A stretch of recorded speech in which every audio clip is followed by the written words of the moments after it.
అస్మద్గురుభ్యో నమ. శ్రీ సీతారామచంద్రస్వామి పరబ్రహ్మణ్యే నమ. ఆండాళ్ దివ్య తిరువడిகளே శరణం. భగవద్బంధులందరికీ కూడా శుభోదయం. ధనుర్మాసంలో 18వ రోజులోకి వచ్చేసాం.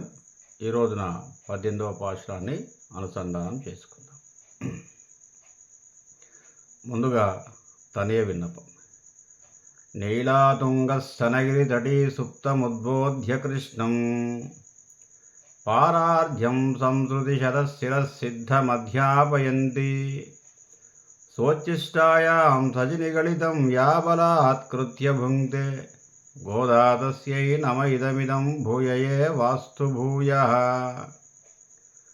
అన్నవయల్ పుదువై ఆండాళ్ அரங்கருக்கு பன்னுத்திருப்பாவை பல்பதியம் எண்ணிஷையால் பாடிக் கொடுத்தாள் நற்பாமாலை பூமாலை சூடி கொடுத்தாளை சொல்லு. சூடி கொடுத்த சுரற்கொடியே தொல்பாவை பாடி அருளவல்ல பல்வளையாய் நாடினி வேங்கடவர்க்கென்னை விதியென்ற விம்மாத்தம் நாங்கடவா వన్నమే నల్గు. ఈ రోజున 18వ పాశురంలో అమ్మవారు ఏం చెబుతుందో చూద్దాం. నిన్నటి పాశురంలో నందగోపుని యొక్క గృహంలోకి వెళ్ళారు. నందుణ్ణి లేపారు కానీ లేవలేదు. యశోదమ్మను లేపారు, లేవలేదు. శ్రీకృష్ణ పరమాత్మను లేపారు, లేవలేదు. బలరాముణ్ణి కూడా లేపారు, ఎవ్వరూ నిద్ర లేవలేరు. అందరినీ కూడా స్తుతి చేశారు, స్తోత్రం చేశారు. ఇక స్వామివారి యొక్క అనుగ్రహం కలగాలంటే ముందుగా లక్ష్మీదేవినే మనం ముందు స్తోత్రం చేయాలి. లక్ష్మీ అమ్మవారికి పూజ చేసిన తర్వాతనే శ్రీమన్నారాయణకి పూజ. అప్పుడు మాత్రమే సంతుష్టుడవుతాడట స్వామి. అదేవిధంగా ఈ రోజున నీలాదేవిని మేలుకొల్పుతున్నారు. స్వామికి అప్పటికే వివాహమైంది. తమిళ సాహిత్యంలో ముందుగా నీలాదేవితోనే వివాహం అయినట్టుగా తమిళ సాహిత్యంలో వర్ణింపబడింది. అందుకే నీలాదేవిని దేవేరి అని పిలుస్తారు. సంస్కృత తెలుగు సాహిత్యంలో రుక్మిణీదేవి దేవేరి అంటే పట్టమహిషి అంటారు కదా. అంటే ప్రథమంగా చేసుకున్నటువంటి భార్య. కానీ తమిళంలో ద్రావిడ సాంప్రదాయంలో నీలాదేవిని వివాహం చేసుకున్నాడు. ఎవరయ్యా ఈ నీలాదేవి అంటే నందుడి భావవర్ధైనటువంటి కుంభుడు అనేవాడు ఉన్నాడు. ఆయన యొక్క కుమార్తె నీలాదేవి. ఒక 7 ఎద్దులను కలిపి ఒక బండిని కట్టేసి తన బలపరాక్రమాన్ని చూపించడం ద్వారా నీలాదేవిని వివాహం చేసుకుంటాడు ద్రావిడ సాంప్రదాయంలో. నీలాదేవి అమ్మవారిని మేల్కొల్పుతున్నారు ఈ రోజున. గోదాదేవితో సహా గోపికా స్త్రీలందరూ కూడా.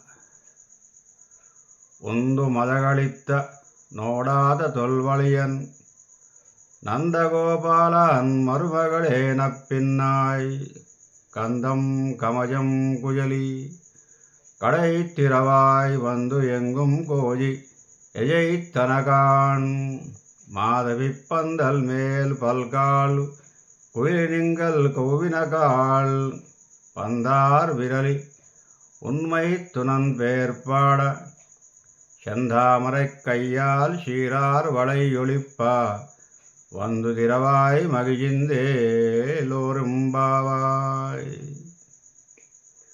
ಒಂದು ಮಳಗಳಿತ್ತ ನೋಡಾದ తొల్వళియన్. మదగజముల వంటి భుజబల పరాక్రమములు గల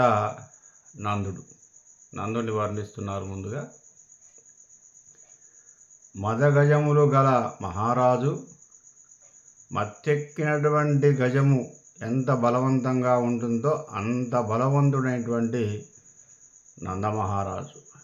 உந்து மழகளித்த நோடாத தொல்வழியன் నందగోపాలన్. ఓ నందమహారాజా, మరుమగళే నందమహారాజు యొక్క కోడల నప్పిన్నాయ్. తమిళంలో నీలాదేవిని నప్పిన్నాయ్ అంటారు. ఓ అమ్మ, ఓ నీలాదేవి, మేలుకో తల్లి. కందం కమజం కుజలి కడైత్తిరవాయ్ గడియదీయుము. కందం కమజం కుజలి. పరిమళములు వ్యాపించుచున్నటువంటి నల్లని కేశములు గల ఓ అమ్మ, గడియ తీయుము. వందు ఎంగుం కోజీ. అంతటను ఊరంతా కూడా కోళ్ళన్నీ లేచి కూస్తున్నాయమ్మా. యజైతనగాన్. అన్ని కోళ్ళు కూస్తున్నాయి, తెల్లవారిపోతుంది. మాధవి పందల్ మేల్ పల్కాల్ కుయిలింగల్ కూవినకాల్. అదేవిధంగా అన్ని పందిళ్ళ మీద ఉన్నటువంటి కోయిళ్ళు కూడా కూస్తున్నాయి. కుయిలింగల్ కూవినకాల్. అన్ని కోయిళ్ళ గుంపు కూస్తూ ఉన్నాయి. కోకిలల యొక్క కిలకిలా రావాలు వినిపిస్తున్నాయమ్మా. కోళ్ళు కూడా కూస్తున్నాయి, తెల్లవారిపోతూ ఉంది. ఒక్కసారి లేవమ్మా, నీవైనా లేచి స్వామిని మేలుకొలుపు అని చెప్పేసి లీలాదేవికి విన్నవిస్తున్నారు. పందార్ విరళి ఉన్మైతునన్ పేర్పాడ. బంతిని చేతిలో పట్టుకున్నటువంటి ఓ నీలాదేవి, నీలాదేవి యొక్క చేతిలో పూల హారము, పూల బంతి ఉంటుంది.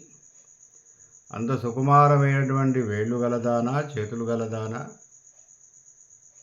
అట్టి ఓ అమ్మ, చందామరై కయ్యాల్ షీరార్వళై ఒళిప్ప. ఎర్ర తామరల వంటి మృదువైనటువంటి చేతులు గల, చేతి వేళ్ళు గల ఓ అమ్మ, నీ చేతికున్నటువంటి గాజులు శబ్దించే విధంగా వందు వచ్చి తిరవాయ్ తీయుము మగియిందే లోరుంబావాయ్. సంతుష్టమైనటువంటి మనస్సుతో గడియదీయమ్మ. ఒక్కసారి నీవైనా స్వామిని మేలుకొలుపుము, నీవైనా మేలుకో అమ్మ. తెల్లవారిపోతుంది, కోళ్ళు కూస్తున్నాయి. చెట్ల మీద కుహుకుహు రాగాలన్నీ కూడా తీస్తున్నాయి కోకిలలు. బ్రహ్మకాలము అయిపోతూ ఉంది, స్వామి ఏమో నిద్రపోతున్నారు. కావున నీవైనా చెప్పి ఒక్కసారి స్వామిని మేలుకొల్పమ్మా అని చెప్పేసి అమ్మవారు నీలాదేవిని మేలుకొల్పే ప్రయత్నము చేస్తున్నారు. ఉందు మదగళిత్తనోడాద తొల్వళియన్ నందగోపాలాన్ మరుమగళే నప్పిన్నాయ్. కందం కవజం కుజలి கடைத்திரவாய் வந்து எங்கும் கோஜியைத்தனகான். மாதவி பந்தல் மேல் பல்கால் குயிலிங்கள் கூவினகான். பந்தார் விரடி உணமைத்தன் பேர்பாட செந்தாமரை கையால் ஈரார் வளை ஒளிப்பா. வந்து திரவாய் மகிழ்ந்தே லோரெம்பாவாய். ஸ்வஸ்தி பிரஜா.